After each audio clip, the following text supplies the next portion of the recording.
Bonsoir à toutes et bonsoir à tous. Bienvenue pour ce direct aujourd'hui.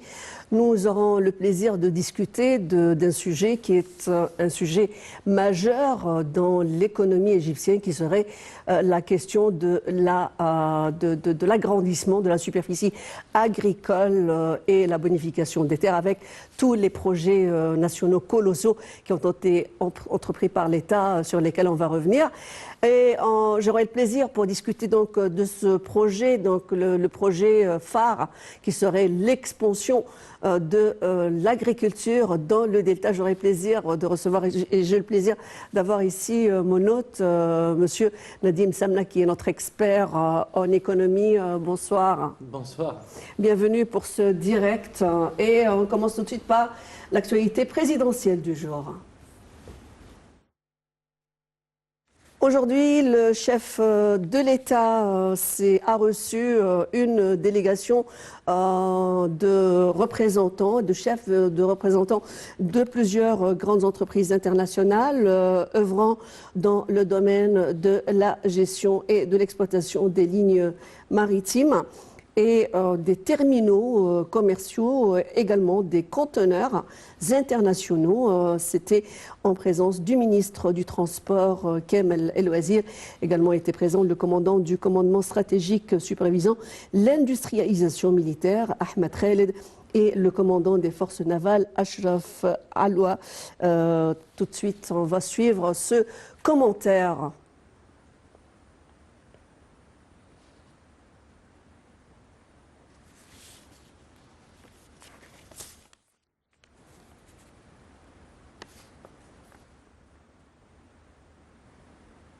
Il est important d'étendre la superficie des terres cultivées en Égypte. L'ajout de 3,5 millions de fédans dans les régions du delta de Toshka et du centre du Sinaï équivaut à un tiers de la superficie des terres arables, ce qui contribue au développement agricole.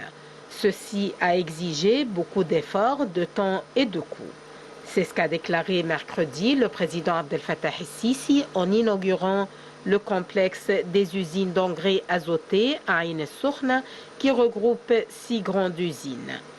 Et le chef de l'État d'ajouter que l'expansion horizontale dans l'agriculture exige de grandes quantités d'eau. El-Sisi a souligné aussi que la meilleure utilisation du gaz naturel est de l'inclure dans d'autres industries pour maximiser la valeur ajoutée.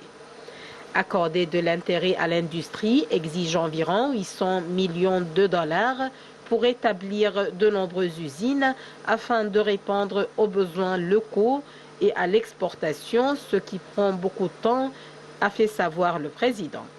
El-Sisi a appelé les institutions étatiques à organiser des voyages pour les jeunes des universités et des écoles afin de voir sur le terrain les projets mis en place. Les usines d'engrais azotés ont été construites au sein du complexe des engrais azotés par le biais d'un consortium regroupant l'entreprise égyptienne Petrojet et le groupe allemand T5 Crop. Le complexe s'inscrit dans le cadre des extensions de la deuxième phase du projet national géant qui double l'importance de la valeur du phosphate égyptien en maintenant le leadership de l'Égypte dans le secteur des engrais.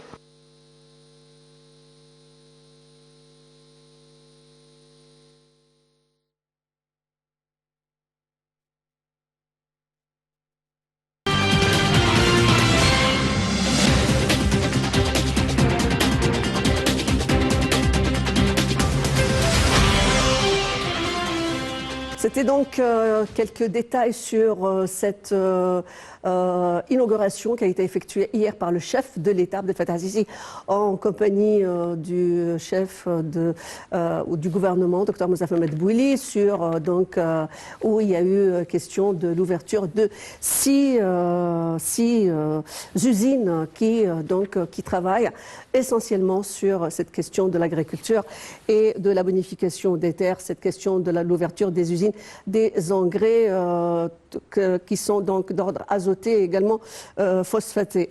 Et on va enchaîner avec l'actualité du chef du gouvernement, Dr Moustapha Madbouli, qui a assisté aujourd'hui à l'inauguration du centre logistique de Mercedes-Benz dans la zone industrielle de Sorna, dans le cadre d'une tournée d'inspection sur le chantier et un nombre de projets dans la zone économique du canal de Suez. Rappelle que ceci donc est un pas qui est gigantesque. Le Premier ministre a également inauguré, je rappelle, la nouvelle ligne de production de l'usine de la société Gucci Égypte pour la fabrication du fibre de verre issu de la société chinoise Gucci et lors de sa visite dans la zone économique du canal de Suez. Dr Madbouli a également inspecté l'usine de la société des machines à laver et un certain nombre également d'institutions importantes dans le cadre de l'expansion économique dans ce secteur.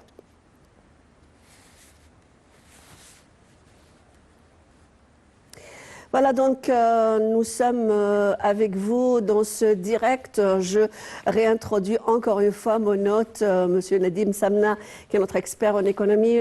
Bonsoir ou rebonsoir. Aujourd'hui, on va parler donc de la bonification de terre de ce projet colossal qui est le nouveau Delta, avec ce projet de l'expansion justement concernant encore acquérir plus, bonifier plus de superficie en matière d'agriculture pour que, comme a dit le chef de l'État hier, agrandir cette superficie pour s'étendre encore à plus de 3,5 millions de fédans d'acquis. Alors, bien entendu, cette question concerne la sécurité alimentaire. La question de la sécurité alimentaire se pose aujourd'hui au niveau de la stratégie de l'État, étant donné que c'est une problématique sur le plan international qui a sévi après, bien entendu, qui est une des conséquences de la guerre russo-ukrainienne, et donc d'où l'importance d'améliorer ses compétences en matière d'agriculture, de bonification des terres, mais aussi de présenter des engrais qui seraient un pas aussi colossal vers ce qu'on appelle une économie totalement amie avec l'environnement.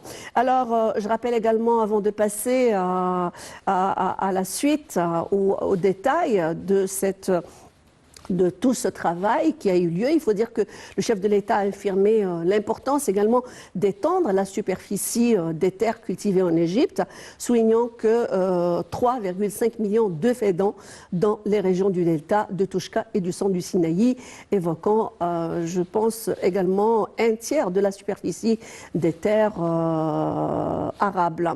Le chef de l'État a fait ses déclarations lors de l'inauguration, bien entendu, mercredi, du complexe des usines d'engrais azotés à Ain Sorna. Tout de suite, le commentaire.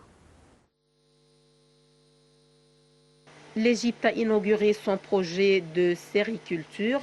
Grâce à la culture sous serre, le pays entend développer son agriculture tout en minimisant les effets climatiques. Avec cette technique agricole, l'Égypte veut produire des fruits sans polluants et réussir à cultiver sans avoir recours à plus d'eau.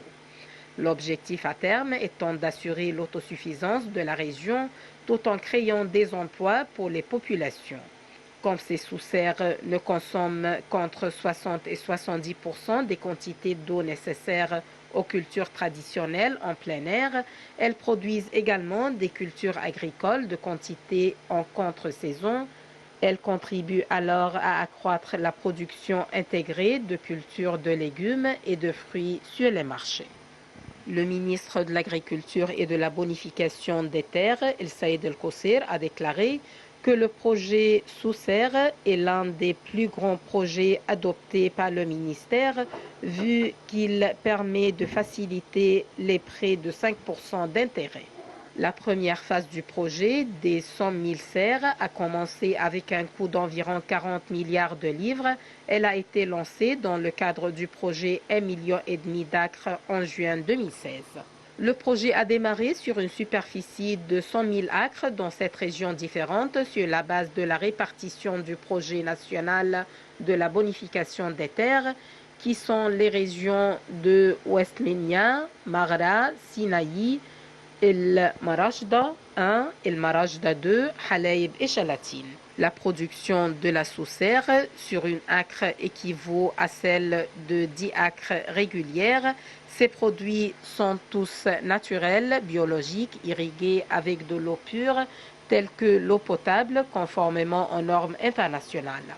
La première phase du projet coûte environ 40 milliards de livres égyptiennes, nécessaires pour construire 40 000 serres agricoles immenses sur les terres du projet d'1,5 million d'acres. La serre coûte près d'1 million de livres, équipée au plus haut niveau grâce à la présence des lignes d'irrigation, d'éclairage, de la ventilation et des ventilateurs. C'est à Alexandrie, sur la base militaire de Mohamed Naguib, que les 100 000 premières serres ont été posées. L'irrigation de la première phase s'inscrit dans le cadre du projet national d'établissement de 100 000 acres de serres protégées exécuté par la Société nationale des cultures protégées. Sur le même volet, l'Organisation arabe de l'industrialisation, pour sa part, fabrique 514 serres et 68 maisons agricoles dans le village d'El Amal à l'est d'Ismailia et 40 autres maisons agricoles pour les sous-officiers à Tal el-Kébir. Parallèlement, une étude est en cours actuellement pour établir 10 000 serres agricoles dans l'oasis de Farafra.